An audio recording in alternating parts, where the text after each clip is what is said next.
ውድ ጠለስ ሚዲያ ቤተሰቦች ሰላም ጤና ይስጥልን። ይህ በጠለስ ሚዲያ ባሳየ ደርቤ የሚቀርበው የካቲት 14 ቀን 2018 ዓመተ ምህረት የዘወትር ፕሮግራማችን ነው። በዛሬው ፕሮግራማችን ልዩ ልዩ መረጃዎችን፣ ወቅታዊ ጉዳዮችን፣ ዕለታዊ ፖለቲካዊ አጀንዳዎችን ወደ እናንተ ልናደርስ ሽክ ብለን መጥተናል። በነገራችን ላይ በዚህ ልክ እንንሽ ቀረቀር እያደረገን ያለው አንድ ወዳጃችን ነው ያለበሰን። ሁሌ ምንድነው ጉርድ ሸሚዝ ለብሰህ የምትመጣ?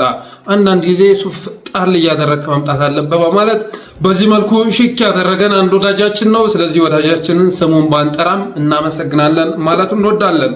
በተረፈ እስከ ፕሮግራማችን ፍጻሜ ድረስ ጠለስ ሚዲያን ሰብስክራይብ በማድረግ ሜምበር በመሆን ስቲከሮችን በማበርከት አብራችሁ ትቆዩ ዘንድ በአክብሮት እንጋብዛለን። የጠለስ ሚዲያ ሜምበር፣ ሰብስክራይበር፣ ሞዴሬተር የሆናችሁን ወገኖች እያመሰገን ሌሎቻችሁም እስኪ ፕሮግራማችንን ማየት ከመጀመራችሁ በፊት ሰብስክራይብ አድርጉ በማለት በቀጥታ ወደ ዕለቱ ፕሮግራም እናልፋለን።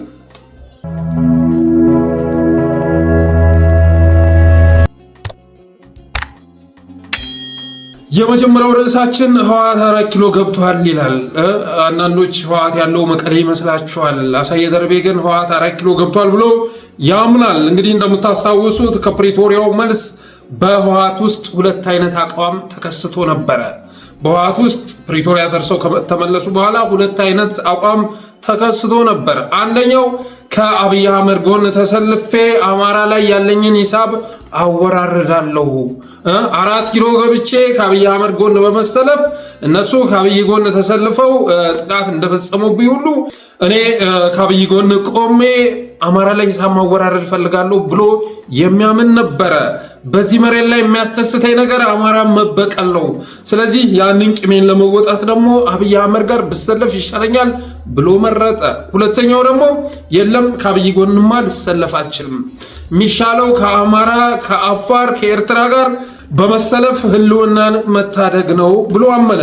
ስለዚህ ከፕሪቶሪያ መልስ በህወሓት ውስጥ ሁለት አይነት አቋም ተከሰተ። በአማራ ጥላቻ ጥርስ የነቀለው ከአብይ ጋር ብሰለፍ በተሻለ መልኩ አማራ ላይ ያለኝን ጥላቻ አወራረዳለሁ፣ ሂሳብ አወራረዳለሁ ብሎ የሚያምነው በነጌታቸው ረዳ በነጻድቃን እየተመራ ስምረት በሚል ስም 4 ኪሎ ገባ።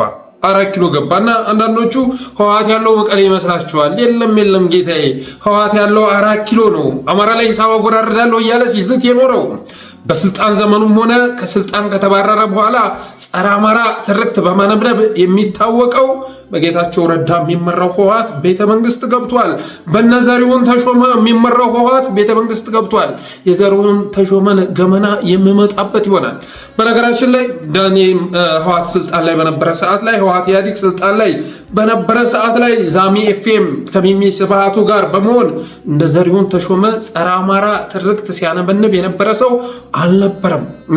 ያኔ በኦሮሞ ቄሮ ሲፈተኑ አማራ ላይ ይዝት ነበር ዘሪሁን እየመጣ እንደገና ወደ ስልጣን መጥቶ ጡት መቁረጥ አይቻልም፣ የምኒልክን ዘመን መመለስ አይቻልም እያለ ሲያነበንብ የነበረው ዘሪሁን ዛሬ ስልጣን ተሰጥቶት 4 ኪሎ ይገኛል። አባቴ የደህንነት መስሪያ ቤቱ የአቶ ሬድዋን ሁሴን አማካሪ ተብሎ ተሹሟል። በዛ በጦርነት ላይ አማራ ላይ ሂሳብ እናወራረዳለን፣ አለፍ ሲል ደግሞ የጎንደር አማራ ላይ ሲል የነበረው ጌታቸው ረዳ የጠቅላይ ሚኒስትሩ አማካሪ ተብሎ ቤተመንግስት ገብቷል። እስኪ ዘሪሁን ምን ሲናገር እንደነበረ ሰምተን እንመለስ። ትላንት ሚኒሊክ ጡት ስለቆረጡ ዛሬ ልንቆርጥ አይደለም።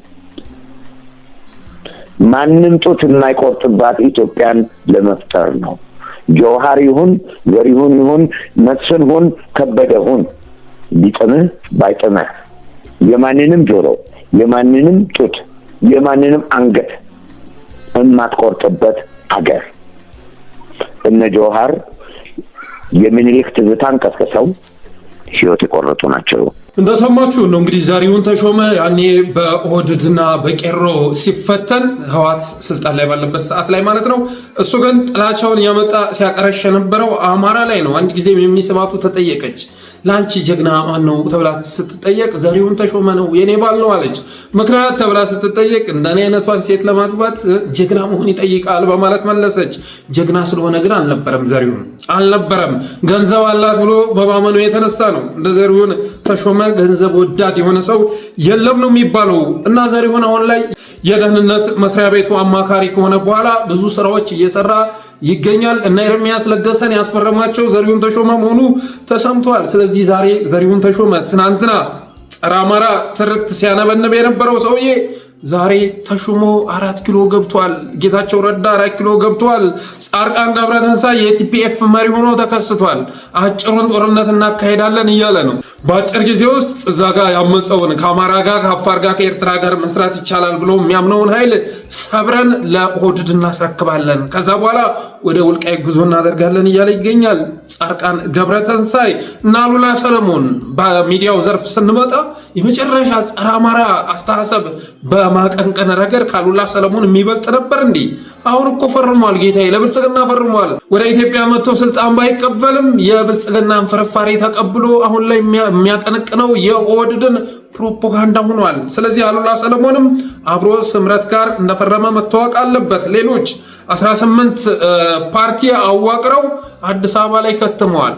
ሌሎቹ ደግሞ ስምረት ጋር መስራት አንችልም ያሉ ደግሞ የራሳቸውን ፓርቲ አዋቅረው ከኦህዴድ ጋር እንሰራለን ብለው አዲስ አበባ ላይ ከትመዋል። ስለዚህ እየተጠባበቁ ያሉት ማንን ነው?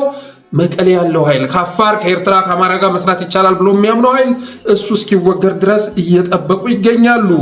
ሁለተኛው ኃይል ቲዲኤፍን የሚመራውና መቀሌ ያለው ኃይል ነው። የዚህ ኃይል አቋም ከአፋር ከአማራና ከኤርትራ ጋር ተባብሬ ህልውናዬን አተርፋለሁ የሚል ነው። አተርፋለሁ አብይ ጋር በፍጹም ልሰለፍ አልችልም። ከአብይ በላይ ያወደመኝ የለም። አብይ ጋር ተሰልፎ የሚመዘገብ ልማት ሊኖር አይችልም። የሚረጋገጥ ሰላም ሊኖር አይችልም። የትግራይም ልማት ሊረጋገጥ አይችልም። አብይን ተከትዬ ጎረቤቶቼ ጋር በመዋጋት ህዝብን አላቃጠርም ብሎ ያመፀ ነው። ከፕሪቶሪያ መልስ ግባና ወልቃይትን እዛ ጋ ያለው መዋቅር አፈራርሰ ወልቃይትን አስመልስ ልክ እንደራያ ሁሉ ሲባል የለም በፕሪቶሪያው ስምምነት መሰረት አንተነ ልታስረክበኝ የሚገባው ወደ ውጊያ አልገባም ብሎ ያመፀ ኃይል ነው። ስለዚህ አሁን ከትግራይ ጋር መስራት ሲባል አንዳንዶቹ ከቲፒኤልኤፍ ጋር እንዴት ይታሰባል? እሱም ወደ ስልጣን ማምጣት ምናምን ይላሉ። ቲፒኤልኤፍ 4 ኪሎ ገብቷል። ይሄ ሀቅ ቢመርህም ቲፒኤልኤፍ በተለይ ደግሞ ጸረ አማራ የሚባለው ማለት ነው ጸረ አማራ የሚባለው ቲፒኤልኤፍ 4 ኪሎ ገብቷል። መቼም በንግግር ደረጃ ካየን የጌታቸው ረዳን ያህል ደብረ ጽዮን ወይም ደግሞ ጄኔራል ምግበይ ጸረ አማራ ትርክት ሲያቀነቅን ተሰምቶ አይታወቅም። በጌታቸው ረዳ ያኔ እንኳን የአብይ አህመድ ድሮን ሲደበድባቸው ጌታቸው ረዳ ሲራገም የነበረው አማራን ነው። አማራ አስተበደበን እያለ አማራን ነበር ሲራገም የነበረው። አብይን ራሱ አማራ አድርጎ ነበር ፕሮፓጋንዳ የሚሰራበት። አብዮት ምናምን እያሉ ስሙን ሲቀይሩት ነበር፣ ወደ አማራ ሲያመጡት ነበር። የኃይል አሁን ላይ ተሰባስቦ በነጌታቸው ረዳ በነጻድቃን እየተመራ በነሳሞራ እየተመራ 4 ኪሎ ይገኛል። እውነቱ ይሄ ነው። ስለዚህ አሁን ትግራይና አማራ መስራት አለባቸው ሲባል አንዳንዱ እንዴት ከመቀሌ እንደገና አምጥታችሁ ይላል። እንዴት ከህወሓት ጋር ይላል። ህወሓት ጋር እየሰራ ያለው አብይ አህመድ ነው። መቀሌ ያሉት የቲዲኤፍ መሪዎች ናቸው። እነሱ ደግሞ ከአማራ ከአፋር ከኤርትራ ጋር አብሮ መስራት ይቻላል ብለው የሚያምኑ ናቸው። በተረፈ ባለፈው በጠለስ ሚዲያ ይህን ጥያቄ አቅርበን ነበር። እንግፋበት ወይስ እናቋርጠው? ከትግራይ ጋር አብሮ መስራት ይቻላል ብላችሁ ታምናላችሁ በማለት ጠይቀን የአብዛኞቻችሁ መልስ ፖዘቲቭ ሆኗል። ፖዘቲቭ መሆኑም ያሳየው ነገር ምንድን ነው? ዘመኑ ገብቷችኋል። ዛሬ ፋኖ ብቻውን ሲሮጥ ቢውል በፍጹም አብይ አህመድን አስወግዶ 4 ኪሎ የሚቆጣጠርበት ጊዜው ረዥም ነው። እስከዛ ጊዜ ደግሞ ብዙ ጥፋት ይፈጸማል። ብዙ ሊስተካከሉ የማይችሉ ነገሮች ይፈጸማሉ። ስለዚህ አማራጩ ከሌሎች ከቀጠናው ኃይሎች ጋር ተባብሮ በቅንነት ኢትዮጵያ ለሁላችንም ታስፈልገናለች በሚል አስተሳሰብ አብረን መስራት እንችላለን። አንሃል በብዙ ነገር የምንመሳሰል ህዝቦች ነን በሚል አመለካከት አብሮ መንቀሳቀሱ ነው። ዋናው ቲፒኤልኤፍ 4 ኪሎ ገብተው አማራ እንዲወረርለትና ወልቃይት እንዲመለስለት እየጠየቀ መሆኑን መረዳት ያስፈልጋል። ዛሬ ኤርሚያስ ለገሰ ብር ጎርሶ ዶላር ጎርሶ አቋሙን ሳይቀይር በፊት ሲናገር የነበረውን ነገር መተግበሩ ነው አዋጩ ነገር። አማራ ክልል በደንብ እንደምንሰማ አውቃለሁ። ትግራይን በመሰማታችን ደስ ይለኛል። ምክንያቱም በትግራይ ህዝብና በአማራ ህዝብ መካከል እርቅ የተፈጸመለት ብልጽግና ያልቅለታል፣ አብይ አህመድ ያልቅለታል። የኢትዮጵያ ጥገና ይጀመራል። ደግመዋለሁ፣ በትግራይ ህዝብና በአማራ ህዝብ መካከል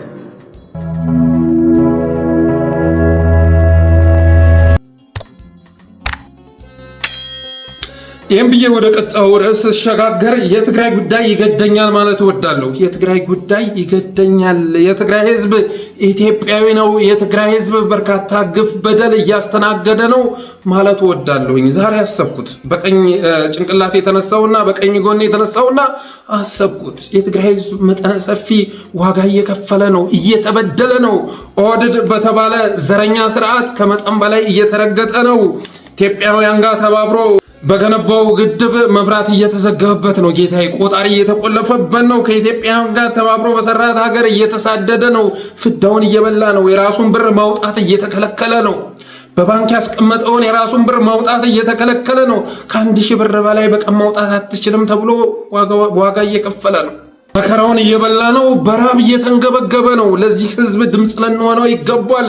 የትግራይ ህዝብ ኢትዮጵያዊ ነው እና ያ ህዝብ ግን 27 ዓመት በተሰራበት ትርክት ያልተጠቀመውን ተጠቀመ እየተባለ ያልዘረፈውን ዘርፏል እየተባለ በተሰራበት ትርክት አሁንም በርካታ ግፍ ሲፈጸምበት አይተን እንዳላየን እያለፍን ነው። ለትግራይ ህዝብ ድምፅ ልንሆንለት ይገባል። አትሊስት እነ ስታሊን እነ ማርያማዊት ለአማራ ህዝብ ድምፅ እየሆኑ ነው። እና እስከ መቼ ድረስ ስኳድ የገነባውን ትርክት በልብህ አስቀምጠ የትግራይ ጉዳይ ሲመጣ ጆሮ ዳባ ለበስ እያልክ እስከ መቼ ድረስ ትቆያለህ? እስከ መቼ ድረስ የራሱን ብር ማውጣት ከመከልከል በላይ በደል አለ እንዴ? ራሱ ከኢትዮጵያውያን ጋር ተባብሮ በዘረጋው ኔትወርክ ኮኔክሽን እየተቋረጠበት ዳታ እየተዘጋበት እንዳማራው ሁሉ ማለት ነው ፍዳውን እየበላ ነው። መብራት በባንክ እየተስፈራራ ነው። ባንክ ዘጋባሃለሁኝ፣ መብራት ቆርጥባሃለሁኝ፣ ውሃውን ዘጋባሃለሁ እያለ እየተስፈራራ ነው። ለዛውም ይሄ ሰነፍ የሆነ አገዛዝ ከመጣ ጊዜ አንስቶ አንድ ቧንቧ ዘርግቶ የማያውቅ አንድ ገመድ ዘርግቶ የማያውቅ ሰነፍ አገዛዝ ራሱ የትግራይ ህዝብ ከሌሎች ኢትዮጵያውያን ጋር በመተባበር በዘረጋው ውሃ በዘረጋው የመብራት መስመር እና በከፈተው ባንክ እየተስፈራራ ይገኛል። 24 ሰዓት ፖለቲካ እየተሰራበት ነው። ፕሮፓጋንዳ እየተነዛበት ነው። 24 ሰዓት ስለ ትግራይ መጥፎ ነገር ማውራት በፌዴራል መንግስት በኩል ያሸልማል። ስለ አማራ መጥፎ ነገር ማውራት በፌዴራል መንግስት በኩል ያሸልማል። ስለዚህ ምድር ላይ ያሉ ኃይሎች ሊተባበሩ ላይተባበሩ ይችላሉ። እኔ ግን ከትግራይ ህዝብ ጋር እተባበራለሁ። የትግራይ ህዝብ ላይ የሚፈጸመው በደል ይገደኛል፣ ይመለከተኛል እላለሁ። ይሄንን በአቋም የምንቀሳቀስበት ነው። በአቋም የምንቀሳቀስበት ማለት ነው። አነሰም አደገም የትግራይ ህዝብ ኢትዮጵያዊ ነው። በኢትዮጵያ ውስጥ እንደፈለገ ፕሮፓጋንዳ እየተነዛበት ስለ ትግራይ መልካም ነገር ማውራት የተከለከለ ኢንቫይሮንመንት እንዲፈጠር አልፈቅድም እና በሀገር ውስጥም እንዲሰደድ ተፈርዶበታል። ሀገር እየጣለ እንዲወጣ ተፈርዶበታል። ዛሬና ትናንትና የሚከፈተውን ፕሮፓጋንዳ ተመልከቱ። ህወሓት ወደ ጦርነት ሊገባ በመሆኑ ህወሓት እንዳያፍሰው የትግራይ ህዝብ አካባቢውን ለቆ እየተሰደደ ነው ይሏቸዋል። የትግራይ ወጣት የስራ ዕድል እንዳያገኝ የትግራይ ወጣት ላይ ፖሊሲ ቀርጾ የመጨረሻ ስራ አጥ እንዲሆኑ ሱሰኛ እንዲሆኑ ሲሰራ የነበረው አገዛዝ ዛሬ አዛኝ ቅቢያንጓች ሆኖ ሲከሰት አሳየ ደርቤ ዝም ሊል አይችልም። ተመልከቱ፣ የትግራይ ወገኖቻችን ተመልከቱ፣ ከሀገር እየተሰደዱ ነው። አሳየ የበላቸው ነው። ከአማራ ወንድሞቻቸው ጋር በሰሯት ሀገር ውስጥ የባዕድነት ስሜት እንዲሰማቸው ተደርጎ ይኸው ሀገር ጥለው እየወጡ ነው። ሀገር ጥለው እየተሰደዱ ነው። እንደምታዩት እና ቦርደር ላይ የምታገኟቸው ጠባቂዎች ማነህ ይሏችኋል። ትግሬ ስትሉ እለፍ፣ ማነህ ብሔር የት ነው? አማራ እለፍ። ብሔር ምንድን ነው? ኦሮሞ። አገርህን ጥለህ የት ነው የምትሄደው? ተመለስ ይባላል። ኦሮሞ ተመለስ ይባላል። አማራና ትግሬ ከሆንክ የሚከፈለው ገንዘብ ተከፍሎ እንድትወጣ ይፈቀድልሃል። ለምን? እና አብይ አህመድ በፖሊሲ ቀርጸው የሚሰሩበት ጉዳይ በመሆኑ የተነሳ። ሌላው ትግራይ እንድትገነጠል ጫና እየተደረገባት ነው። አሁን አልሄድም ብላ ስላስቸገረች እንጂ ትግራይ እኮ እንድትገነጠል ተፈቅዶላታል። ብርሃኑ ጁላ መጥቶ በአደባባይ ሲናገር ነበረ። አዳነች አቤቤ በአደባባይ መጣ ስትናገር ነበር። ራሳችሁ በቀረጻችሁት በጻፋችሁት ህገ መንግስት መሰረት መገንጠል ትችላላችሁ እያለ ስታነበንብ ነበር። በኮልታፋ ገመዳፏ መገንጠል ትችላላችሁ እያለች ስትናገር ነበረ። አዳነች አቤቤ ኢትዮጵያን የማፍረስ እድል ስታገኝ አይገርምህም? ኮንጎ ጫማዋን አውልቃ ትናንትና ካሽመሪ ቀሚሷን አውልቃ ወደ አዲስ አበባ የመጣች ብላኔ ሴትዮ በኢትዮጵያ ጣፈንታ ላይ ስትወስን አስበዋል? ብርሃኑ ጁላ የተባለ 2 ዙርባ ጫት ቅሞ እንትኑን የሚያንጠበጥብ ሰውዬ በኢትዮጵያ ላይ ወሳኝ ሆኖ ትግራይ ህዝብ መገንጠል ይችላል እያለ እንዲናገር ማን ይፈቅድለታል? እና የትግራይ ህዝብ አልገነጠልም ብሎ እንጂ ተገንጠል ከተባለ ቆይቷል። መቀሌን በሻሻ አደረግናት እያለ አብይ አህመድ የጥላቻ ንግግር ሲተፋ ኑሯል። የትግራይ ሴቶች የተደፈሩት በወንድ ነው፣ የኛ መከላከያ ግን በሳንጃ ነው የተደፈረው እያለ በዛ ልክ ሲናገር ነበር። ያን ጊዜ ጠብ ውስጥ ስለነበርን፣ ግጭት ውስጥ ስለነበርን፣ ለሴራ ፖለቲካ አዲስ ስለነበርን፣ መታለፍ ያለበትም ሂደት ስለነበረ በወቅቱ ያ ነገር ሲነገር ዝም ብለን አልፈናል። መታለፍ የነበረበት ሂደት ስለነበረ ነው። ለሴራ ፖለቲካ አዲስ ነን እኛ ኢትዮጵያውያን። በዚህ ደረጃ የሚያጠፋፋን የሚያበላላን መንግስት ወደ ስልጣን መምጣቱን አናቅማ። እኛ በቅርብ ጊዜ የተወለድን ጄኔሬሽኖች ነን፣ አናቅም። እንደዚህ አይነት መንግስት መምጣቱን አልገባንም ነበር። ሰሜኖችን እርስ በርስ ማባላት፣ እርስ በርስ ማጠፋፋት፣ አገር አፍርሶ አገር መስራት የሚል አስተሳሰብ ያለው እኩይ ስርዓት ወደ ስልጣን መምጣቱን አናቅም ነበረ። ስለዚህ በወቅቱ ብዙ የጥላቻ ንግግር ተደርጓል። አሁን ግን ያ ጉዳይ አይሰራም። ስኳድ ያኔ በጉራ ፈርዳ፣ በቡኖ በደሌ፣ በተለያዩ ቦታዎች የተፈጸሙ ጥቃቶችን በመጽሐፍ ጽፎ በፊልም አዘጋጅቶ ሸጠ። ያንን ማድረጉ መልካም ነበረ። ዛሬ ግን ኦህዴድ በክልላችን ሲጨፈጭፈን፣ አገር አልባ ሲያደርገን፣ ከአዲስ አበባ ጠራርጎ ሲያጠፋን አላየንም አልሰማንም ብለው ተኙ። ጌታዬ ተኙ። እና ትናንትና በፕላን ሰርተውበታል። ትናንትና የተፈጸሙ ነገሮችን አጋነው አግዝፈው ህወሓትን ከማስወገድ ባለፈም ትግራይ የምትጠፋበትን መደላድል ሰርተዋል። ዛሬሳ የሚፈልጉት ስራ ሲመጣ አማራውን እንዲያጠፋው ድምፃቸውን አጠፉ። እነ ታማኝ በየነ ብዙዎቹን መዘርዘር ይቻላል። ስለዚህ ትግራይ እንድትገነጠል ጫና እየተደረገ ነው። ያ እንዲሆን ደግሞ አንፈቅድም። ከኛ ቁጥጥር ውጭ በሆነ መልኩ ሊሄዱ ይችላሉ። ወሳኞች አይደለንም። በሚዲያ ዘርፍ ግን ማድረግ ያለብንን እናደርጋለን። እንደ አማራ ሁሉ ትግራይን መሳደብ አያሳስርም፣ ያሸልማል፣ ሹመት ያሰጣል። ይሄ ነገር እስኪቆም ድረስ እንታገላለን። እኔ ለመጀመሪያ ጊዜ የታሰርኩበትን አጋጣሚ ልንገራችሁ። የቅዱስ ዮሐንስ ወይም የዘመን መለወጫ የዋዜማው ዕለት መጪው ዘመን የትግራይና የአማራ ህዝብ አብረው የሚኖሩበት እንዲሆን እመኛለሁ አልኩ። በጦርነት ሰዓት ላይ እንዲሆን እመኛለሁ። ከቲፒኤልኤፍ እና ከባዕደም የጸዳ ዘመን ይመጣላቸው ዘንድ እመኛለሁ ብዬ ጻፍኩኝ። ያንን በጻፍኩ ቅጽበት ዳንኤል ክብረት መጣና በውስጥ አሳዬ፣ አሁን የለጠፍከውን ፖስት አንሳው፣ ቅልጥ ባለ ጦርነት ላይ ምንድን ነው የምታወራው አለኝ። አላነሳም አልኩት። ጠዋት የዘመን መለወጫ ዕለት ማለዳ ላይ ፖሊስ ላከብኝ። የሆነው ይሄ ነው። እና ያኔ የተረዳሁን ነገር ነበር። ለካ እነዚህ ሰዎች የሚፈልጉት ቲፒኤልኤፍ ማጥፋት አይደለም፣ የትግራይና የአማራ ህዝብ አብረው እንዳይሰሩ ማድረግ ነው የሚፈልጉት ብዬ ተረዳሁ። ከዛን ጊዜም አንስቶ የአስተሳሰብ ለውጥ አመጣሁ። በወቅቱ አሁን ፌስቡክ ገጽን አዘግተውታል። ከ250 ሺህ ተከታይ የነበረው በጣም ተደራሽነት የነበረው ገጽ ነበረኝ እና በዛ ስጽፍ ዳንኤል መጣና አጥፋው አለኝ። አላጠፋም ስለው ጠዋት በፖሊስ አስወሰደኝ እና የሆነ ሆኖ አሁንም ትግራይ ላይ ጸረ ህዝብ የሆነ ትርክት በቲፒኤልኤፍ ስም እየተነበነበ ነው። ስለዚህ ለወገኖቻችን ድምፅ ልንሆናቸው ይገባል። እኔ ስታሊን በአንዳንድ ነገሮች የማንስማማበት ነገር አለ። ማርያማዊት በአንዳንድ ነገሮች የማንስማማበት ነገር አለ። ግን ከአንዳንድ አማሮች ይልቅ የእነሱን ፕሮግራም መከታተል ለጆሮዬ የተሻለ ስሜት ይፈጥርለታል። ከአንዳንድ አማራዎች ይልቅ እነ አያሌው መንበር፣ እነ ምስጋናው አንዱዓለም፣ እነ መሳፍንት ታምራት የመሳሰሉ ሰዎች መጥተው ከሚያነበንቡትን ነገር ከመስማት ይልቅ የነ ስታሊንን ፕሮግራም መስማት ለጆሮዬ የተሻለ ምቾት ይፈጥራል። ስለዚህ እኛም በአቅማችን ህዝብ ለህዝብ መቀራረብ እንዲኖር ልንሰራ ይገባል።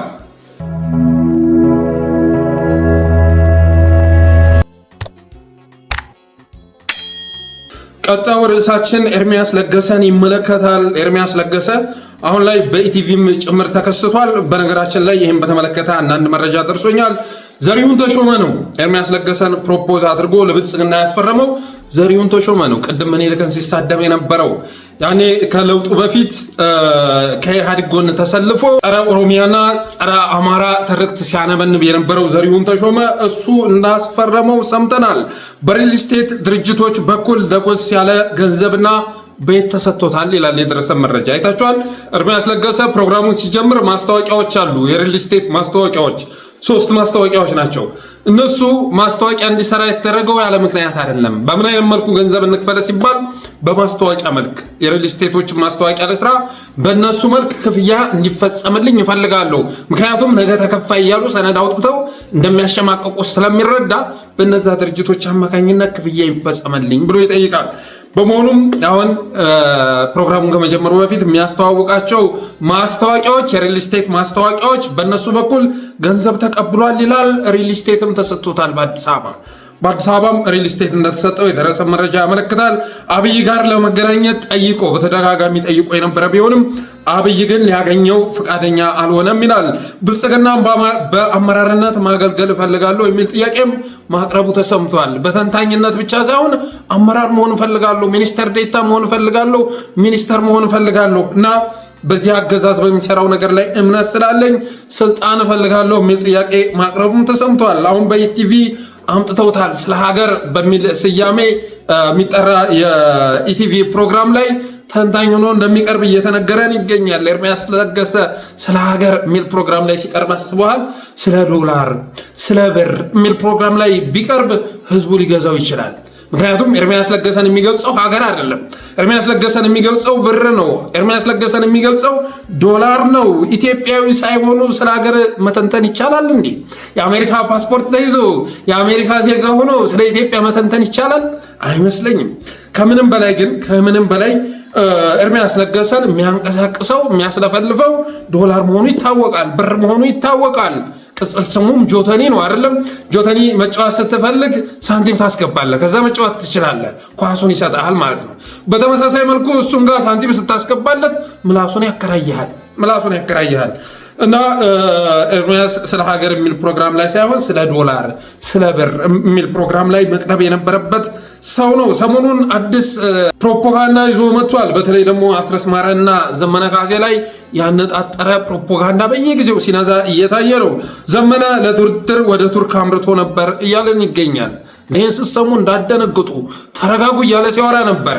ዘመነ ቱርክ ሄዶ ነበር። በነገራችን ላይ ባለኝ መረጃ በአንድ ወቅት ቱርክ ደርሶ ነበር።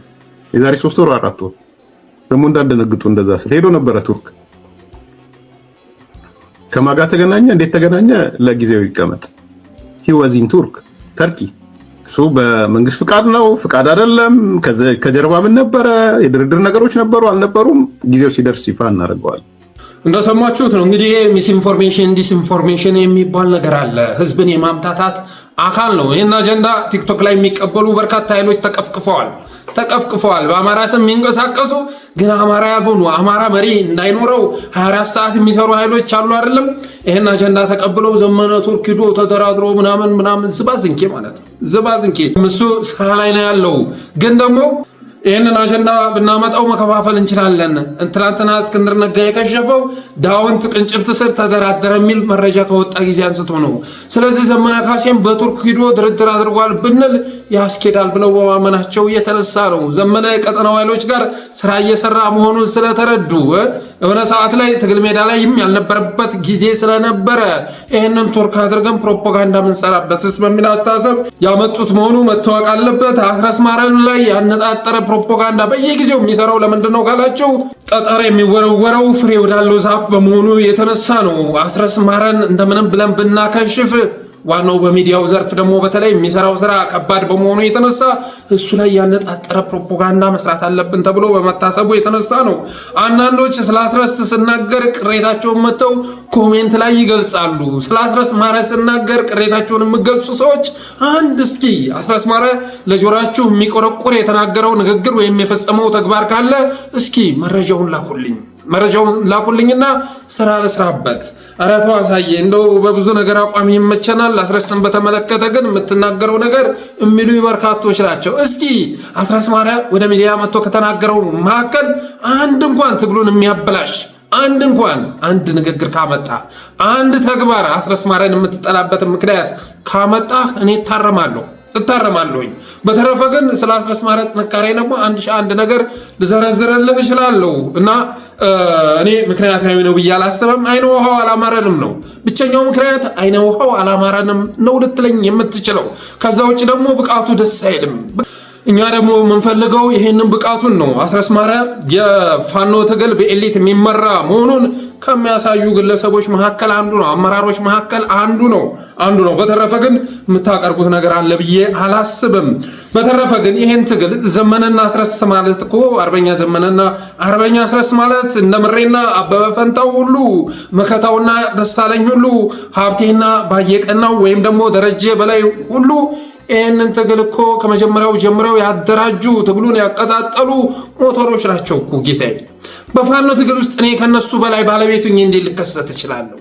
ትናንትና እኮ እስክንድር ነጋን ብንተች ዶላር ተሸክሞ ሄደና ለዓላማ ሊታገል የወጣን ፋኖ በገንዘብ እየገዛ ማሰባሰብ ጀመረ፣ ማስከዳት ጀመረ። ሁለት አይነት አሰላለፍ መፍጠር ጀመረ። መነሻዬ መድረሻዬ እያለ ማምታታት ጀመረ። የፋኖ መስራች አልነበረም፣ የሚመራው ኃይል አልነበረውም። አሁንም ሲወጣ እሱ የሚመራው ኃይል አልነበረም። አማራ ህዝባዊ ምናምን እያለ ግንባር ምናምን እያለ ቢመጣም ግን የሚመራው ደግሞ ኃይል አልነበረም። ስለዚህ ገብተህ እያጠፋ ነው በማለት ነው ስንተች የነበረው። እነዚህ ሰዎች እኮ ባለቤቶች ናቸው፣ መስራቾች እኮ ናቸው። ነገ ወደ ድርድር ቢመጡ እኔ ልወስንላቸው አልችልም። ለምሳሌ ያህል እኔ ኦህዴድ ጋር በመደራደር የሚመለስ ጥያቄ ይኖራል ብዬ አላስብም። ግን ደግሞ የትግሉ ባለቤቶች ናቸው። ሁኔታውን አይተው ከቀጠናው ኃይል ጋር መስራት አለብን ብለው ካመኑ መስራት አለባቸው። ወደ አልሆነ መስመር ከገቡ ማድረግ የምችለው ነገር ድጋፌን መንሳት ነው። ድጋፌን መንሳት የተሳሳተ መስመር ውስጥ ገብተዋል ብዬ ካመንኩኝ ድጋፌን መንሳት ነው የምችለው። ምክንያቱም ይህን ትግል መሪዎቹ እነሱ ናቸው ያደራጁት፣ ብዙ የለፉበት እነሱ ናቸው። ስለዚህ እነዚህን ግለሰቦች ግን አለማመን አይቻልም። እስካሁን ድረስ ባካሄዱት የትግል ጊዜያት የሰሩት ስህተት የለም። ዘመነ ካሴ ላይ ያልተነዛ ፕሮፓጋንዳ የለም። አስረስ ላይ ያልተነዛ መሪ ወዳጆ የትግራይ ጦር እያመጣ ትናንትና ኮሎኔል ፈንታው እኮ ሲነዛ የነበረውን ፕሮፓጋንዳ አስታውሱት። የትግራይን ጦር እየመራ ይዞ መጥቶ ፀሐይ መውጫ ላይ ነው ወርቅ መውጫ ላይ ጨፈጨፈኝ እያለ ሲጮህ ነበረ። ያ ሁሉ ግን ስም ማጥፋት ሆኖ ነው የተገኘው። በተረፈ ኤርሚያስ ለገሰ ትናንት አስረስና ዘመነ ሁለት ጊዜ ኮሎኔል ደመቀ ላይ የግድያ ሙከራ አድርገዋል እያለ ሲቀደድ እንደነበር የምትዘነጉት አይደለም። ዛሬ ዘመነ ቱርክ ሂዶ ተደራድሮ መጥቷል ያለው ሰውዬ ትናንትና ኮሎኔል ደመቀን ለመግደል ሁለት ጊዜ ሙከራ አድርገዋል። ኋይ ዘመነ ኋይ አስረስ ብለህ ከጠየቅ ግን ሀብቴ ወልዴ ማለት ያልፈለገው ጎንደርና ጎንደር ይሆናል። ዓላማው ጎንደርና ጎጃምን ስለሆነ ልዩነት ለመፍጠር ብሎ ኮሎኔል ደመቀ ላይ ግድያ ሙከራ አድርገዋል በማለት ሲበሸከት የነበረ ነው። አብይ አህመድን አባይን ሽጠህ ስልጣንህን አስጠብቅ ሲል የነበረ ነው። ትናንትና ትራምፕ ቆፍጠን ያለ ማስጠንቀቂያ ሲሰጥ እኔ አብይም በሆን ኖሮ የአባይ ጉዳይ ምን አገባኝ ብዬ የሚፈረገመውን ነገር ፈርሜ እንደውም የቀጠና ያሉ ኃይሎችን እንዲያጠፋልኝ ጫና አደርግ ነበር በማለት የመጨረሻ ሰልፊሽ የሆነ ግለሰብ መሆኑን የሚያሳይ ንግግር ሲያደርግ ነበር። ይህ ሰውዬ ነው ዛሬ ስለ ሀገር የሚል ፕሮግራም ላይ ተንታኝ ሆኖ የተከሰተው።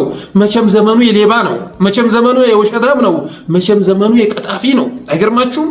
የቀጣፊ ኢትዮጵያ ራሱ እንደ ህዝብ አሁን ላይ ያለችበትን ደረጃ እስቲገምግሙት። ቤተክርስቲያን ስትሄዱ ቀጣፊ ነው የምታገኙት። ሚዲያ ላይ ስትመጡ ቀጣፊ ነው የምታገኙት።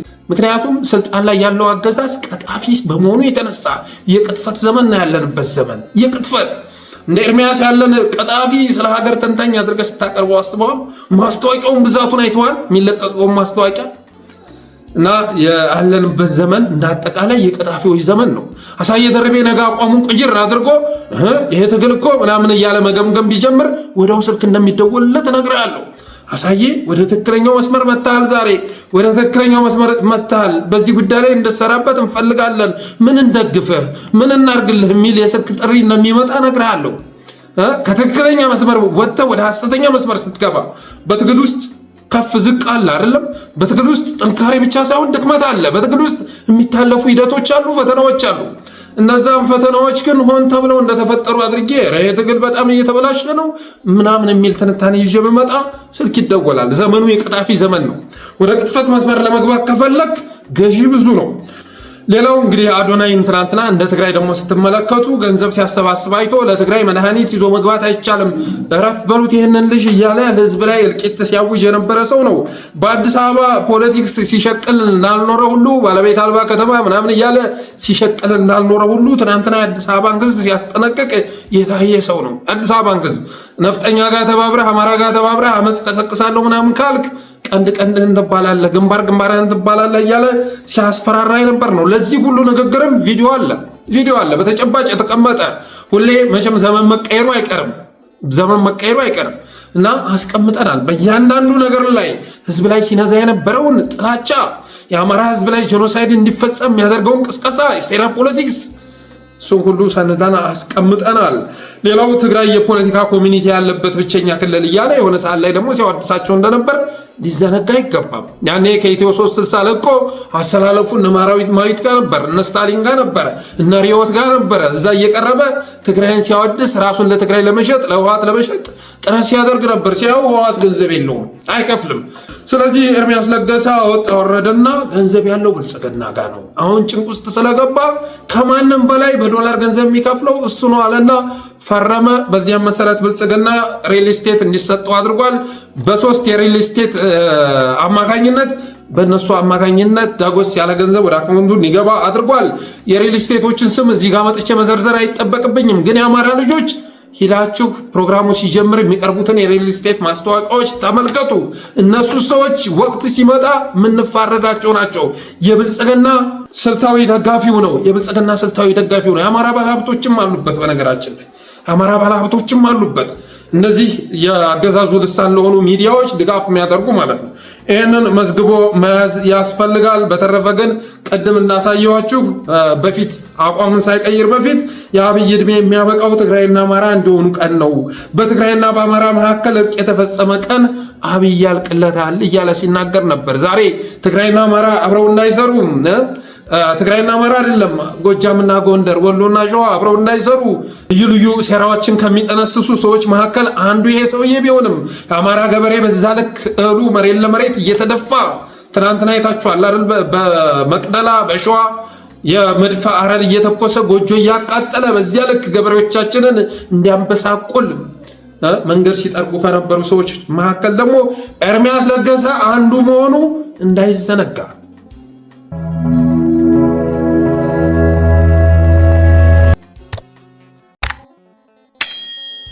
ጦርነት ይብቃ። በኦሮሚያ ክልል የነበረውን ጦርነት ተቃውሞ ያለው እንዳይባባስም ለመከላከልና በኋላም እንዲቆም አቅሜ የፈቀደውን ሁሉ አድርጌያለሁ። በትግራይ የነበረውን ጦርነት ተቃውሞ ያለው እንዳይፈነዳም ድምፄን ከፍ አድርጌ ተናግሬያለሁ። በአማራ ክልል የነበረው ግጭት ከመከሰቱ በፊት ተቃውሞ ያለው ይህ አርቲክል የጀዋር መሐመድ ነው። በትግራይና በኦሮሚያ የተካሄደውን ጦርነት ብሎ ከጠራው በኋላ በአማራና በፌዴራል መንግስት መካከል ያለውን ግን ምን ብሎ ይጠራዋል? ግጭት ብሎ ይጠራዋል። አስባችሁታል? የወለጋው ጦርነት ተብሎ በመላው አማራ ክልል ሁሉም ህዝብ ጠቅልሎ ገብቶ የሚያካሄደውን ጦርነት ግን ጀዋር መሐመድ ግጭት ብሎ ጠራው። እንግዲህ በግጭትና በጦርነት መካከል ሰፊ ልዩነት መኖሩ የሚዘነጋ አይደለም። ስኬሉም ኢንተንሲቲውም ይለያያል። ግጭት ስትል ለምሳሌ አነስ ያለ ነው። ዋር ስትል ኦርጋናይዝድ ነው። ላርጅ ስኬል ቫዮለንስ ሊኖር ይችላል። የሰብአዊ መብት ጥሰት ሊከሰት ይችላል።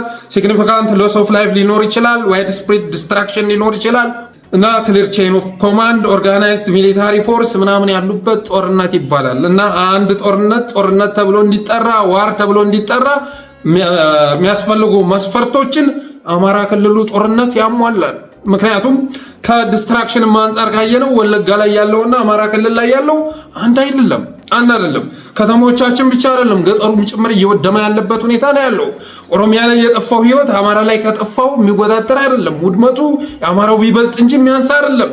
መከላከያ የሚባለው ኃይል ጥቅልል ብለው ገብቶ ሰፊ ጦርነት እያካሄደበት ያለው የአማራ ክልሉ ጦርነት መሆኑ ይታወቃል። ይሁንና ከነጀዋር መሐመድ ጤነኛ ማግኘት የማይቻል በመሆኑ የተነሳ ከኦሮሞ ፖለቲከኞች መካከል አብዛኞቹ ከቁማር የጸዳ ጨዋታ የማያውቁ በመሆናቸው የተነሳ ጀዋር መሐመድ ትናንት የትግራውንና የኦሮሚያውን ጦርነት ብሎ ከጠራው በኋላ የአማራውን ግጭት በማለት ጠራው እና የኦሮሞ ፖለቲከኞች ሁሌም አብዛኞቹን ስትመለከቱ በፋብሪካ እንደተሰራ የኮካ ጠርሙስ ተመሳሳይ ናቸው። እንደ መኮረኒ ባዶ ናቸው። አብዛኞቹን ስታያቸው እውቀት ያለ ሐሳብ ያለ ይመስልሃል፣ ጠጋ ስትል ግን ባዶ ናቸው። በተለይ ደግሞ እንደ አማራ ስትመዝናቸው ተመሳሳይ አይነት ነገር የሚያቀረቅኑ ናቸው። እኔ ነኝ መዝረፍ ያለብኝ። አሁን ከወድድ ጋር ያላቸው ልዩነት ምንድነው ብለህ ስታስብ እኔ ነኝ መዝረፍ ያለብኝ በሚል ምክንያት መጣላታቸውን ትረዳለህ። አማራ በመዘረፉ ሁሉም ይስማማሉ። አማራ መዘረፍ ያለበት ህዝብ ነው ብለው ያምናሉ። ያጣላቸው ምንድነው? እኔ ነኝ መዝረፍ ያለብኝ የሚለው ሐሳብ ነው ያጣላቸው። አማራ መገደል ያለበት ህዝብ ነው ብለው ያምናሉ። ያጣላቸው ምንድነው ብለህ ከጠየቅ ግድያውን መፈጸም ያለብኝ እኔ ነኝ የሚለው ሐሳብ ነው ያጣላቸው። ስልጣን ለዘላለም እነሱ መያዝ እንዳለባቸው ያስባሉ። ያጣላቸው ምንድነው ካልክ ግን እኔ መንገስ ያለብኝ የሚለው ጉዳይ ነው። ከዛ ውጭ ግን በብዙ ነገሮች ስትመለከት ሐሳባቸው ተመሳሳይ ነው። ጀዋር መሐመድን ፊንፊኔ ይላል፣ አብይ አህመድን ፊንፊኔ ሲል ትሰማዋለህ። የሆነ ግን ካርታ ይቀበላል። ጀዋር መሐመድ እስከ ወሎ ድረስ የሚጠቀልለውን የሆነ ግን ካርታ ይቀበላል። ኦሮሚያ በኢትዮጵያ ፍርስራሽ ላይ መገንባት አለባት ብሎ ያምናል። አሁን ወደ ስልጣን ለማምጣት አንዳንድ ነገሮችን ራሱን ሸፕ እያደረገ ኢትዮጵያ እየተጫወተ ቢሆንም ጀዋር መሐመድ ወደ ስልጣን ቢመጣ ከአብይ አህመድ ቢበልጥ እንጂ የሚያንስ አይደለም። ከጀዋር ይልቅ እኔ ጃልመሮ እንደውም ሳይሻል ይቀራል። በተረፈ ግን አስተሳሰባቸው ተመሳሳይ ነው። በነገራችን ላይ በኢትዮጵያ ውስጥ ፖለቲካን አስቸጋሪ ያደረገው ነገር የኢትዮጵያውያንን ፍላጎትና የኦሮሞ ፖለቲካል ኤሊትን ፍላጎት ማጣጣም አለመቻል ነው። ሁሌ የእነሱን ፍላጎት ስትመረምር ከኢትዮጵያውያን ፍላጎት ጋር ይጣረሳል፣ ይቃረናል። ምክንያቱም ለራሳቸው ከመጠቀም ባለፈ የአንተን መውደም ይጠብቃሉ። የአንተን መውደም እነሱ ለመክበር ሲያስቡ አንተን መዝረፍ ላይ ይስማማሉ። ስለዚህ ይህንን ፍላጎት እስካላጣጣምክ ድረስ የኦሮሞ ብሔርተኛ ፖለቲካል ኤሊትን ፍላጎት ከኢትዮጵያ ፍላጎት ጋር ማጣጣም እስካልቻልክ ድረስ የእነሱን ፍላጎት ይዘህ ስትመጣ ኢትዮጵያውያን ጋር ትጣላለህ። የኢትዮጵያውያንን ፍላጎት አሟላለሁ ስትል እነሱ ጋር ትጣላለህ። ምክንያቱም ፍላጎቶቻችን በአንድ ሀገር ውስጥ ለመኖር የሚያስችሉ ስላልሆነ የሌሎችን መቀማት የሌሎችን መንጠቅ የሚል ፍላጎት በልባቸው ውስጥ ስላለ መሬትም ስንመለከት ለምሳሌ የአዲስ አበባ መሬት የሚሸጠው ኦህዴድ ነው፣ የሚቸበችበው ኦህዴድ ነው እና ባለው ዋጋ አንተ እንደማንኛውም ኢትዮጵያ ሁሉ ገዝተህ ቤት ስትሰራ እንደገና ቤትህን እያየ መጎላመም ይጀምራል። ባህር ዳር ሄደህ መሬት ገዝተህ ቤት ብትሰራ፣ ጎንደር ሂደህ፣ ደሴ ሂደህ፣ ደብረ ብርሃን ሂደህ መሬት ገዝተህ ቤት ብትሰራ ጠየቄ የለብህም፣ የርስት አዛዥ ነህ። አዲስ አበባ ላይ ግን በውድ ዋጋ እነሱም መሬት ከገዛ በኋላ ቤት ከሰራ በኋላ ይጎላመማል። አባቴ አይኑ ይቀላል። ባለፈ ባገደመ ቁጥር የሸጠልህም ጭምር እና እየሆነ ያለው ነገር ይሄ ነው እና ይህንን ፍላጎት ማጣጣም እስካልተቻለ ድረስ ውሃ መልስ ውሃ ቅዳ መሆኑ የሚያጠራጥር አይደለም። በተረፈ ጀዋር መሐመድም የአማራውን ግጭት ያለው ያለ ምክንያት አይደለም። ምክንያቱም ጦርነቱን ለኩሰው እያወደሙን ያሉት እነሱ በመሆናቸው የተነሳ ታሪክ እንዲመዘግቡ አይፈለግማ። ጦርነት ካለ ጦርነቱን ያወጀው ማን ነው ሊባል ነዋ። ግጭት ካለ ግን ባለቤቱ ራሱ አይታወቅም። በሁለት አካላት መካከል ግጭት ካልክ የጥፋቱ ምክንያት ወደፊት የሚጣራ ነው የሚሆነው። ጦርነት ካልክ ግን አዋጅ አለ፣ ጦርነቱን የለኮሳለ እና የጦርነቱ ሰለባ ይሆናል እና ያለ ምክንያት አይደለም እንደዛ ያለው። ሰሞኑን አንድ ቪዲዮ ሲንሸራሸር ነበር። አንድ ቪዲዮ የቆየ ቪዲዮ ነው። እስኪ ሰምተን እንመለስ። ኦሮሞ ደመቀ ጃረሜ ሂደቴ ኢትዮጵያ ብትነሱ ቀባ ኢትዮጵያ ብትነውፍት ቆፈት ኦሮሞ ነጋከኑ ዘንዳ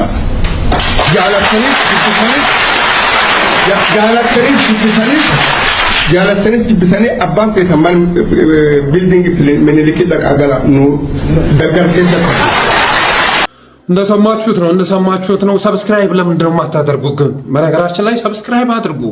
ሜምበር መሆን ባትችሉ እንኳን ሰብስክራይብ በማድረግ አበረታቱን እና ምንድነው በቪዲዮ ላይ ኦሮሞ በንቃት ተደራጅቶ ታጥቆ ኢትዮጵያ መበታተን አለበት ሲል የሚያጨበጭቡን እያያችሁ ነው አይደል?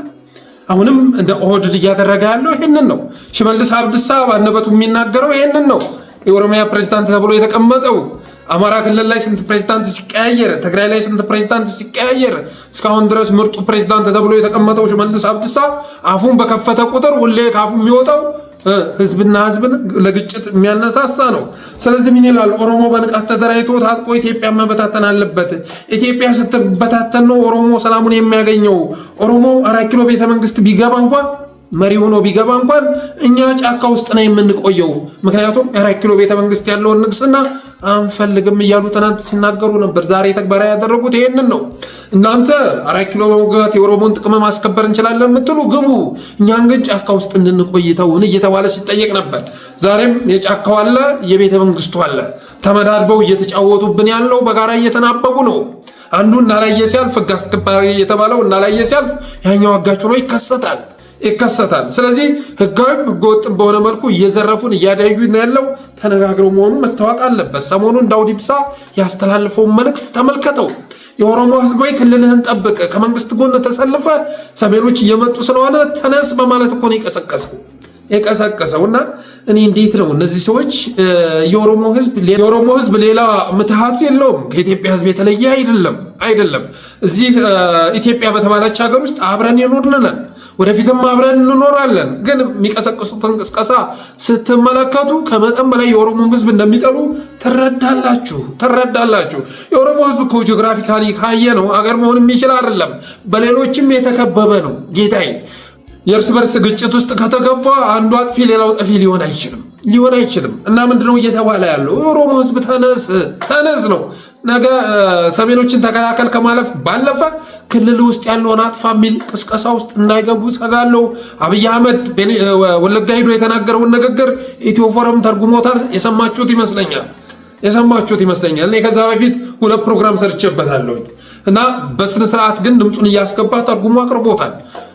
በመሆኑም የአብይን ንግግር ያዳመጠ ኢትዮጵያዊ እንቅልፍ ሊወስደው አይገባም። እነዚህ ሰዎች ስልጣናቸውን ለመታደግ የማይሰዉት ነገር የለም። በተለይ ደግሞ የአዲስ አበባ አማራዎች ነቃ ብትሉ ጥሩ ነው ማለት እወዳለሁ እና ሰሞኑን ዳውድ ኢብሳ ያስተላለፈውንም ስትመለከቱ እነ ኮሎኔል ገመቹ አያና ሲያስተላልፉ እኛ እኮ ወደ ስልጣን የመጣ ነው እኮ ኢትዮጵያን ልናስተዳድር እኮ አይደለም ኦሮሚያን ልናዋለር ነው በማለት እኮ ኮሎኔል ገመቹ ትናንት ሲናገር ነበር።